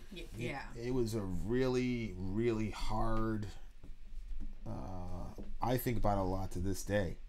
So when I read when God is talking about the fall of Lucifer, and he styles it as a lament, I'm like, yep. Yeah. Yep. If God is truly a father, that's how it would be. It would be a lament. It would be grief. It would be coming from a place of deep pain. And when you see the way God talks to the devil, presumably in the Bible, it's never like, fuck you, blah, blah, blah. You know, it's like, hey, man, where you been? Yeah. Yeah. Do you think Job 1, presuming that the person in Job 1 is the devil, which I'll go with it for purposes of this discussion, like he's just like, hey, how you doing? Where you been? And the devil's like, yeah, you know, just going to and fro around the earth. You know, it's like they're related, and it's like, and of course it says when the sons of God went to present themselves, you know, Hasatan was also with them. So at the end of the day, you never stop being somebody's son. Like, you can I disown you, metaphorically or whatever, but at the end of the day, that's still God's son. Yeah, it's crazy too. I think a lot about Eve, and so she obviously they got kicked out of the garden, and then she has two sons. She has Cain and she has Abel, and Cain ends up killing Abel. Spoiler. And I think about that like all the time. I think about how painful it must have been for her to go from an environment that was so perfect and then to be just, you know, sent out of the garden. And then, I mean, obviously her and Adam wouldn't have been having conflicts before because there was no sin in the garden. Now they're having conflicts, and now she has two sons, which she probably felt like, oh my gosh, like, okay, God hasn't completely abandoned us. He's still causing life to come from my womb. So it was probably a pretty exciting thing for her. And then she has one of her sons kill the other, like one of her sons kills the other son. And the idea that one child from your womb could kill another child from your womb is just absolutely heart-wrenching to me. Yeah. Because they're both your kids, and then one son is dead, but you lost the other son that day too, because he's a completely different person. You know, he's somebody that was capable of killing your other kid. And then your other kids are trying to find him to kill him. That's what he said. Whoever finds me will kill me. Right. And then he ends up leaving and going far away from them, you know. And just like the pain of that situation, and then when you're talking about God and his relationship to Satan and, you know, the son aspect of it and stuff, it's interesting to think that God understood her pain more than I previously realized. Yeah, I remember being a kid and being like, oh yeah, man, like, I'd love to be God. He's got a sweet gig. Now, forget it, man. I wouldn't do it. Being a father is such an amazing thing, but I spend so much time thinking about just the fear of losing him, you know? And I hate that, because I remember there was a specific moment, and like, I was in a situation and I was like, if this doesn't change in the next 2 seconds, I'm going to die. And I remember being completely okay. I was completely fine. As far as like fear, I was like, and it was literally, I'm seeing the situation right now. If this doesn't change in the next like 3 to 5 seconds, like I am going to be dead. And I remember we were in that car accident, and I looked at you and I said, "This isn't good." Mm-hmm. And I said it just like that, like this isn't good. Mm-hmm. And you know, so anyway, I was in that situation, and it was just that same thing. I looked over and I said, you know. Well, it obviously didn't happen. I'm here, but I wasn't afraid at all. There wasn't like, there was no fear whatsoever. I saw it coming. I saw, you know, whatever, and I was completely unafraid. I just remember, hey, you have to do, you know, X, Y, and Z, and if it works, then you'll be good. If not, you won't know. And that's what we were saying, and you know, it worked. So here we are. But my point is, that was such an important moment in my life, because I'm like, I am truly not afraid to die. I am not afraid. And it was crazy because we were going the way back and people were talking about being afraid. And these are like, not people who were afraid, but they're like, man, whoo. And it, you know, and like almost everybody was saying it. So I was like, oh yeah, man. And I was like, shit. I was like, yeah, bro. Oh my God, man. I was like, my heart was coming out of my chest, blah, blah, blah. Cause I didn't want to like, because everybody's like, yo, how you doing? But I didn't want to be like, oh, I'm good. You know what I'm saying? Like, it just felt so weird. But I'm like, I remember I just remember like going to sleep that night, like so happy. I was like, I am not afraid of shit. Because people say that shit all the time. They're like, oh yeah, I'm not afraid, blah, blah, blah, blah, blah. I'm good. You know, but like, I was like, I'm genuinely not afraid. And I was like, holy shit, I could take over. This is great. And then, like the first time I sat and thought about something happened in you know what it was? I've never said this before. I was taking a shower and I was scrolling through Facebook and I see this 11-year-old kid and he's over a toilet and he's completely bald and he's completely skinny. He's got leukemia. And I just thought of Dorian, and you know, you go in the shower and I was just like, oh my God. And then I felt like such a horrible person, because I'm like, I'm not thinking about this kid's problem. I'm immediately thinking about me and my son. I'm pretty certain I didn't even pray for that kid. But like, and then I just saw another one. The kid's got leukemia. Like, I can't even look at it. Like, I can't. And it's so weird to me. It's like,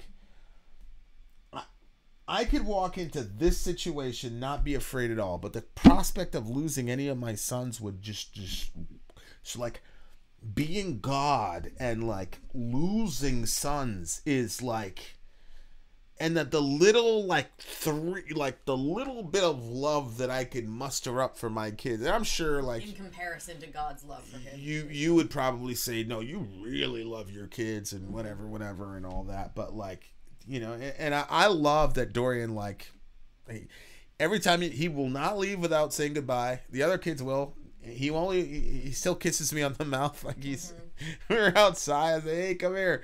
He's in front of all his friends and shit. They're like big popular in the neighborhood right now. And he comes up, kisses me right in the mouth. Hey, father, how you doing? Blah, blah, blah. And he doesn't care.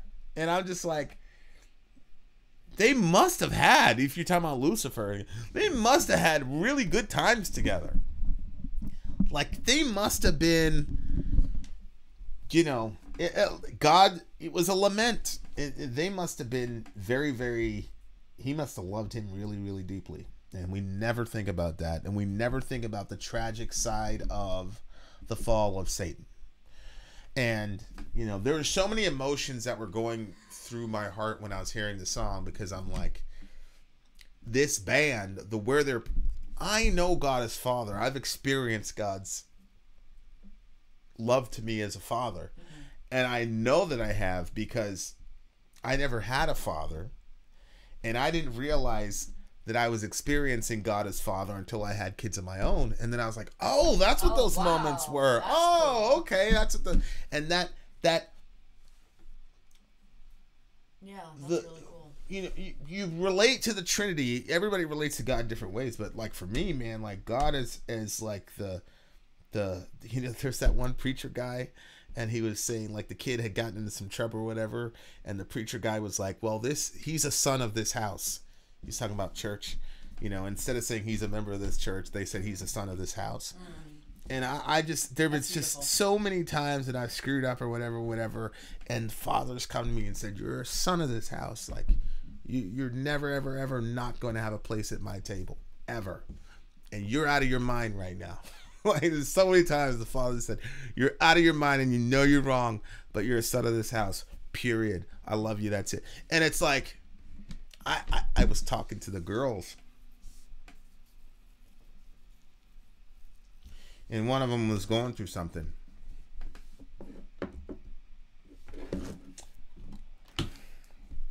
And I said to both of them, we were having our little talk or whatever. I said to both of them, I said,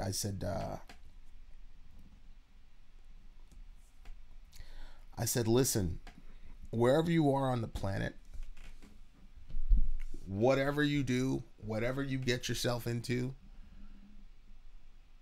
I don't care what you've done. I don't care if you robbed the bank. I don't care if you got pregnant and had an abortion. I don't care if you're pregnant. I don't care if you have a disease.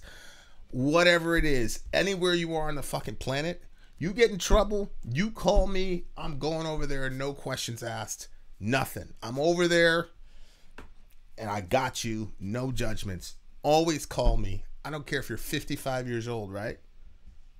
And I just wanted them to know that because, I just, you can't assume anything as a parent. And both of them started bawling. They started crying. I didn't know what was happening. It was just a weird moment, man. But I was like, okay, like they're having a God moment right now. I was the voice box, but so I'm listening to this song and I'm looking at this band, like their perspective on God, that he's tyrannical and things like that. And I'm like, you don't know him. Like, and that was the saddest part to me in the song. Like, this is their view of God. Now, again, they may not even believe in God. They probably they're just using these as archetypical figures to talk about, tyranny or whatever. But like, that's so many people's view of God is just this exacting and mean and not the person you call when you're in trouble. And then at this, I especially since I started having kids, like, man, God as Father has just been like, I felt that posture in him, like, yo, bro, wherever you are, just call me. Like, no judgments, just call me. And like, man, to know that there's people in the world that don't have that experience, don't have that as their lived experience, believe God is, crazy and whatever and mean and somebody to be avoided. It's a long and painful existence. It's hard, man. It's hard to like think about that, because I know so many times it's been so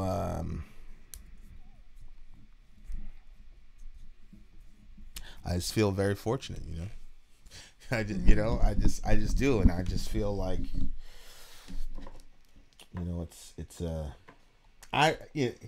something came to me. I shot that video about Chauvin during the verdict, and something came to me and I didn't say it,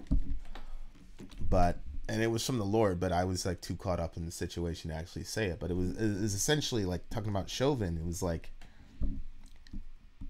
God essentially said something to the effect of, the only thing worse than Chauvin could do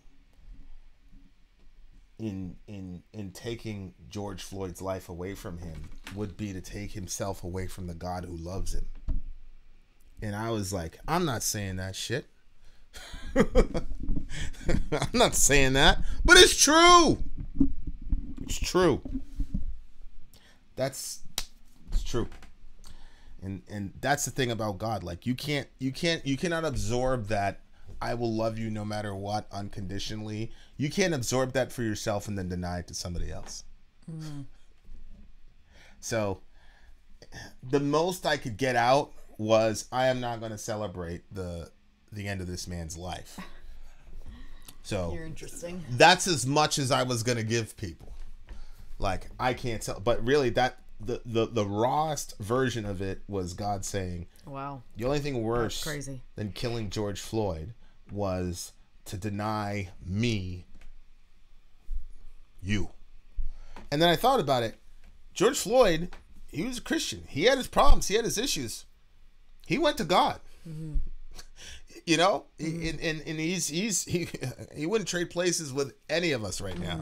So if you look at it from that perspective, shit, man, like that the degree to which God loves people is massively offensive. You know, and we have fun. We were having fun with some atheist people earlier, but I don't know.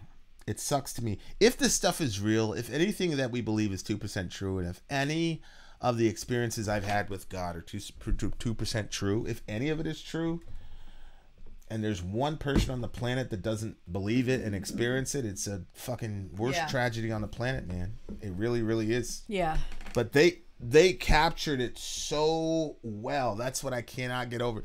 Sonically, they communicate so well about this particular topic. I don't know what it is, but have we not bled for your succor? Have we not swarmed to your side? Have we not groveled and washed your feet? Have we not bound to your creed? I will not blithely wilt in the light of your glory. I will not blindly walk in the glimpse of the void. Like, that is not God's heart at all. Right. It's not about groveling and, you know, rolling in the dirt and saying I'm a piece of shit. Like, that's not. And it's crazy. Have we not washed your feet? I know. There is never an instance in the Bible, Old or New Testament, when anybody washes God's feet, but there's one example where God washes our feet. Mm-hmm. Like, that's the thing that's crazy to me. It's like everything gets flipped, you know, because we've got this presupposition like God is not commanding people to grovel at his feet. That's not what's happening. Mm-hmm. So like it's and I'm not offended for God. I'm just like, man, you don't know what you're missing. You know what I'm saying? Like, I'm not offended for God. It's more like, what are you talking about? Mm-hmm. That's not what happened. Mm-hmm. Yeah, but go ahead.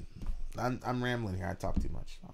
I mean, I'm processing, you know, what you're saying, because I think that there's something to be said of people that don't have that understanding of him and his love, and it's obviously a dark and a cold place to be.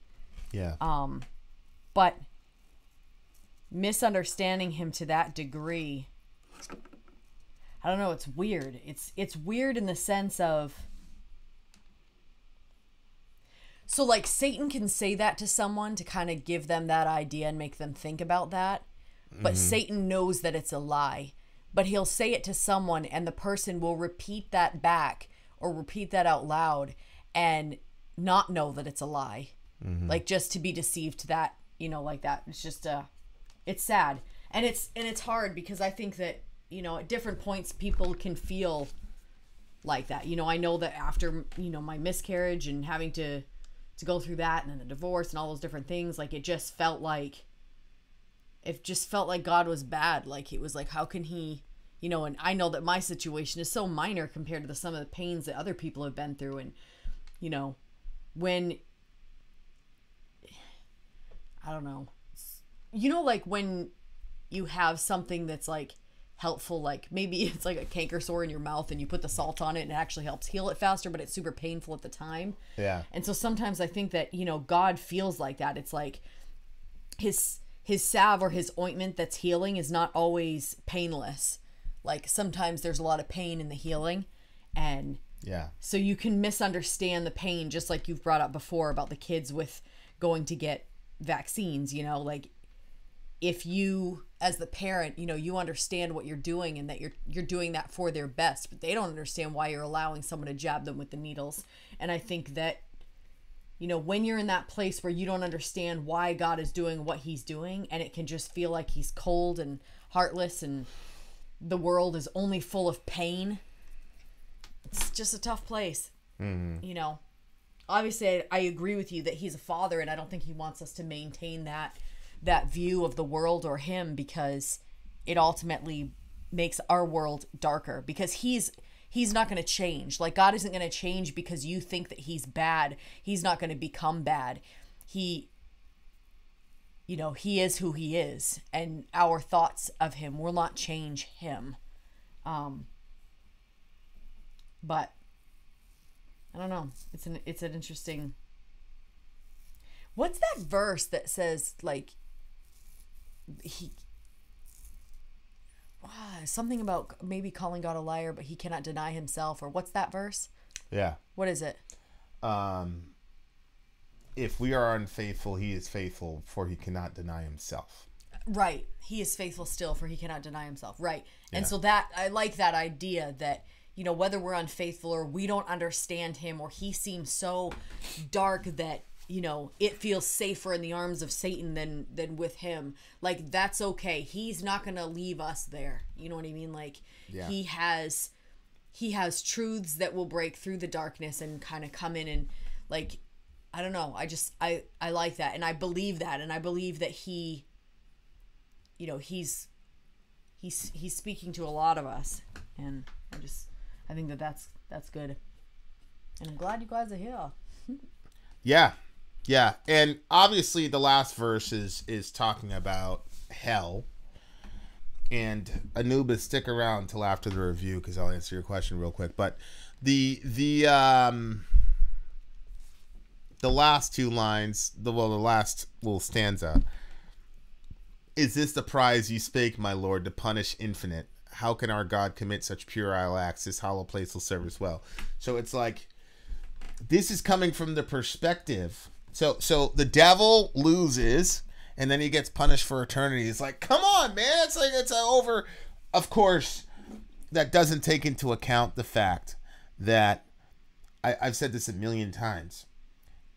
If you took somebody out of hell who's been in hell for 10,000 years and said, okay, you can go to heaven now, where Yahweh, the being that you hate with all of your being, is being worshipped with all of our being 24/7. Come join the party. They would still say, nah, I'd rather the lake of fire, or whatever happens in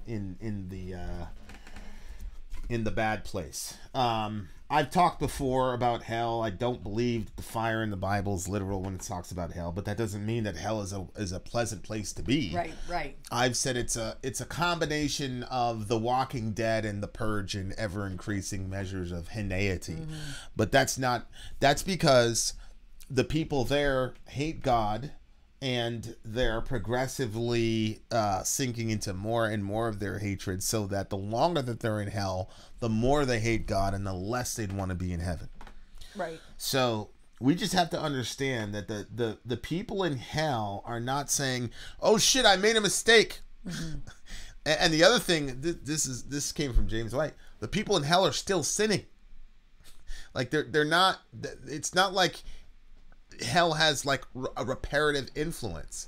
Really what happens in hell is sort of Romans 1 on crack stretched out through eternity. So in Romans 1 it says, if you refuse the knowledge of God with your mind, God will give you over to a reprobate mind to do things which are unseemly, is what one of the translations says. And so I think hell is simply I think God cordons off a segment of the universe, says, all right, you guys didn't want to play ball. I gave you 70 spins around the rock. You didn't want it. Cool. Here you guys go, have at it. So build culture, build whatever you want. Go do it without me. It's all good. And because they're no longer imaging God, and because they no longer have the influence of the Holy Spirit, the Bible, and Christians, and just general common grace, the society and culture that those people, those beings would create after 10,000 years is what you and I would both describe as hell. And there is a sense in which people can be suffering and choose suffering over health to the point where health would be suffering and suffering is health. I'm specifically talking about the folks on drugs, right? Like that's a good analogy to hell, is that You're looking at people, they know they're in the gutter. They know they have the capability of living a much better, higher quality of life. And due to trillions of other factors and exigencies, they purposely decide to continue to ingest chemicals and destroy themselves, live in the gutter, and then they know that the chemical is making them do things that they otherwise would not do, but they continue in it anyway because they're addicted. And I just think that that's a very good understanding of hell. That if you went to hell and talked to the devil and said, look, man, you're miserable as hell, how about we go to Dad, say you're sorry, and see how it works out? He wouldn't do it. It's the same thing with Cain. Like, God shows up to Cain and says, hey, man, what's going on? Why is your face sad? Which is what you do as a dad. Like, you know immediately. And you look at all the bad guys, the really bad guys, and God is just always good to them.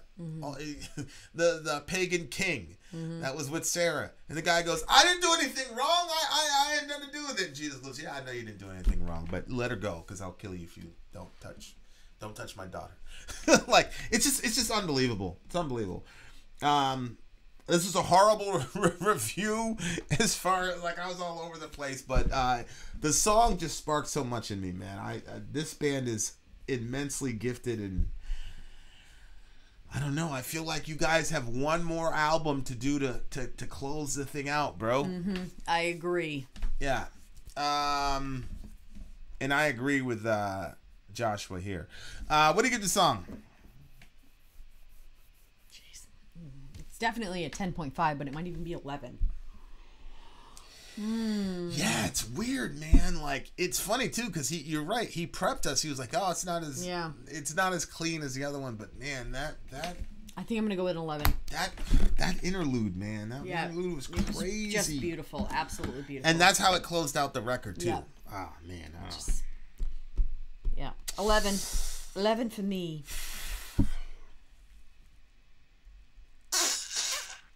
Yeah, I'm gonna have to give it an 11. Really, really good song. Definitely gifted band. I agree. It's 11. And we've been at this for like the last 3.5, 4 hours. Thank you guys for hanging out. We're very close. Answer somebody's question. We're getting very close to getting our internet issues fixed. So that's good. And with that, I bid you adieu, dear listener. Then out. Sorry, out. Gone.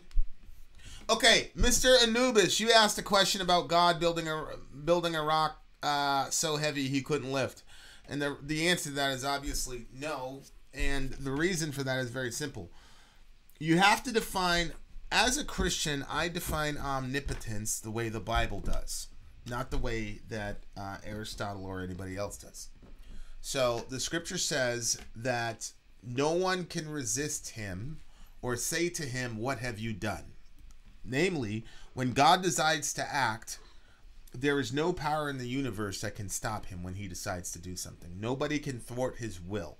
So omnipotence from a biblical perspective simply means that when God decides to act, no one can stop him. Now, how does that relate to the lifting the rock paradox? It's very simple. It's very, very simple. God cannot, from a biblical perspective, do anything outside of his nature. So, for example, the scripture says God cannot lie. Doesn't mean that the Bible commentators don't think God is all-powerful. What it means is that his nature is constrained against lying, so he would never marshal his will to lie. Therefore, you can't say that he's not omnipotent or all-powerful. It simply means that when he decides to act, no one can stop him. That's what it means. So, there we are. That's been the consistent church. That's been the consistent witness of biblical Christians for years and years and years and years and years since the beginning. So, there you are.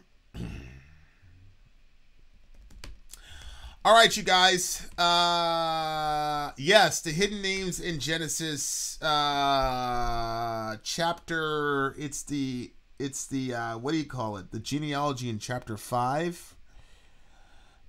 Starts with Adam which means man. Adon means man, and it's man is appointed mortal sorrow, but the blessed God shall come down, bringing the despairing comfort. Because it ends with Noah, and Noah means comfort. I think it's Genesis 5 where Noah's dad said he will provide us rest from the curse of the land or something like that. So anyway, Marcello, that's it's such an interesting, such a very interesting concept. But yeah, I mean, if you look at the translations for the names, that's what the names mean. So yeah, it's really fascinating stuff. Okay, guys, I gotta get out of here. We gotta get out of here. We've got an episode to watch, and or not. Stay awake. Yeah, if you can stay awake, or you can go to bed. Do you have to shower? There you are, dear listener. Sorry out. Then out. Say it again. Sorry out. Down.